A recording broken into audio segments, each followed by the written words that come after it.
সবরটা হলো মূল বিষয়।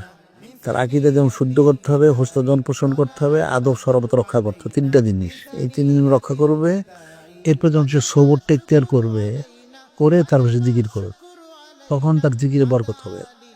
সবর ছাড়া জিকির বরকত হবে। রাস্তার ফকির অনেক জিকির করে, কাজ হয় না। তো সবর ইখতিয়ার করার পরে সে জিকির করবে, মানে বয়াত গ্রহণ করবে, সবর ইখতিয়ার করবে, জিকির করবে, তখন তার জিকিরটা ফায়দাপূর্ণ সে পাবে।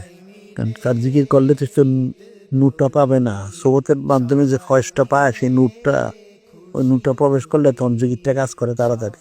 এটা আমরা উদাহরণ দেই, ওই যে যারা কুড়াল দা বটি বানায়, এরা একটা লোহা নিয়ে, তার লোহা নিয়ে যে শুধু হাতুড়িতে পিটাইতে থাকে, এটা কিছু করে এটা টুকরে টুকরে হয়ে যাবে আস্তে আস্তে। ওটারে আগুনে দেয়, তাপ দেয়, আগুনে তাপ দিলে লোহাটাকে এটা নরম হয়। তো নরম হলে সে যেভাবে চায় ওইভাবে এটাকে যদি বাড়ি দেয়, তখন আস্তে আস্তে ওই সুরতটা ধারণ করে।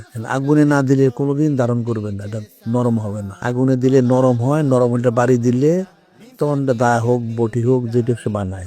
এখন আগুনে না দিয়ে শুধু হাতুড়ে দিয়ে লোহাটা পিড়িতে থাকে, ওটা টুকরো হয়ে যাবে। ফয়েজটা অর্জুট হলে এরকম, যেমন যে সৌদি তেল করে, ইচ্ছা অনিচ্ছা কিছু ফয়েজ সামনে প্রবেশ করে। সূর্য আকাশে উঠলে মানুষের ঘরের ইচ্ছা অনিচ্ছা তার আলো প্রবেশ করে। যদি সব দরজা বন্ধ করে দেয়, তখন তো আলাদা জিনিস।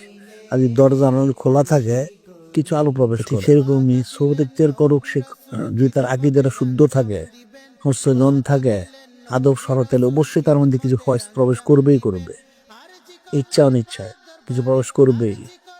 ওইটা করতে করতে তখন সে জিকির করে, তখন যে সে ক্রিয়া করে তারা যাবে।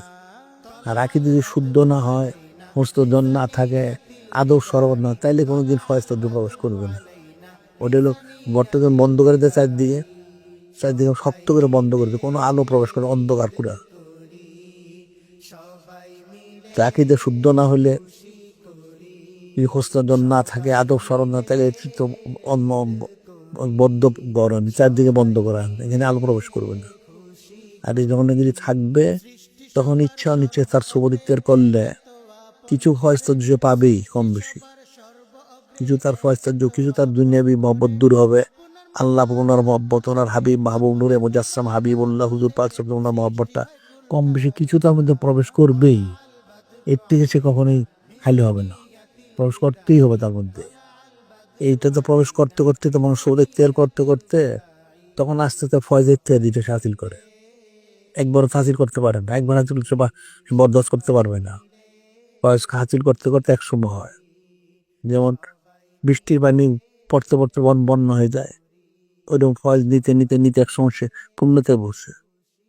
ওটা তো সৌদের মাধ্যমে হবে।